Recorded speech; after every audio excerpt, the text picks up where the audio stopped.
பெண்கள் மேம்பாடு லெசன் வந்து இந்தியாவின் முதன்மை பெண்மணிகள் அதை தான் இந்த வீடியோவில் பார்க்க போகிறோம். முதல் மகளிர் பல்கலைக்கழகம் மகர்ஷி கார்வோ 1916இல் 5 மாணவிகளுடன் புனேவில் SNTD பல்கழகத்தை தொடங்கினார். முதல் மகளிர் பல்கலைக்கழகம் வந்து மகர்ஷி கார்வோ.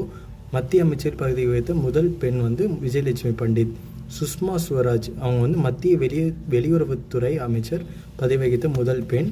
அப்புறம் மாநிலத்தின் இளம் வயது அமைச்சர் வந்து சுஷ்மா ஸ்வராஜ். அவர் 25 வயதாக இருந்தபோது ஹரியானா அமைச்சரவையில் முதல் அமைச்சரானார். அப்புறம் சுதந்திர இந்தியாவின் முதல் ஆளுநர் வந்து சரோஜினி நாயுடு. அப்புறம் ஒன்றிணைந்த மாகாணங்களின் பொறுப்பாளரானார். அப்புறம் ஐக்கிய நாடுகளின் பொது சபையில் முதல் பெண் தலைவர் வந்து விஜயலட்சுமி பண்டிட் 1953. இந்தியாவில் முதல் பெண் பிரதமர் வந்து இந்திரா காந்தி, இது எல்லாருக்கும் தெரியும். அதேமாதிரி கிரண் பேடி தான் முதல் காவல்துறை உயர் அதிகாரி, இதுவும் நம்மளுக்கு தெரியும். அமைதிக்கான நோபல் பரிசு பெற்ற முதல் பெண் வந்து அன்னை தெரசா. எவரெஸ்ட் சிகரத்தை அடைந்த முதல் இந்திய பெண் வந்து பச்சேந்திரி பால் 1984. புக்கர் பரிசு பெற்ற முதல் இந்திய பெண் வந்து அருந்ததி ராய். புக்கர் பரிசு பெற்ற முதல் இந்திய பெண் வந்து அருந்ததி ராய். முதல் பெண் குடியரசுத் தலைவர் வந்து பிரதிபா பாட்டீல். 2007 குடியரசுத் தலைவர் பிரதிபா பாட்டீல். மக்களவை சபாநாயகர் பதவி வகித்த முதல் பெண் சபாநாயகர் வந்து மீரா குமார்.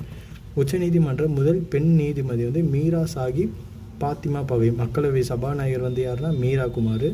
உச்சநீதிமன்ற முதல் பெண் நீதிபதினா மீரா சாஹிப் ஃபாத்திமா பிவி. நெக்ஸ்ட், இந்திய தேசிய காங்கிரஸின் முதல் தலைவர் வந்து அன்னி பெசன்ட். இந்தியாவின் முதல் பெண் மாநில முதலமைச்சர் வந்து சுசிதா கிருபாலினி. முதல் பெண் காவல்துறை இயக்குனர் வந்து காஞ்சன் சௌதாரி பட்டாச்சாரியா. இந்தியாவின் முதல் பெண் பாதுகாப்புத்துறை அமைச்சர் வந்து நிர்மலா சீதாராமன்.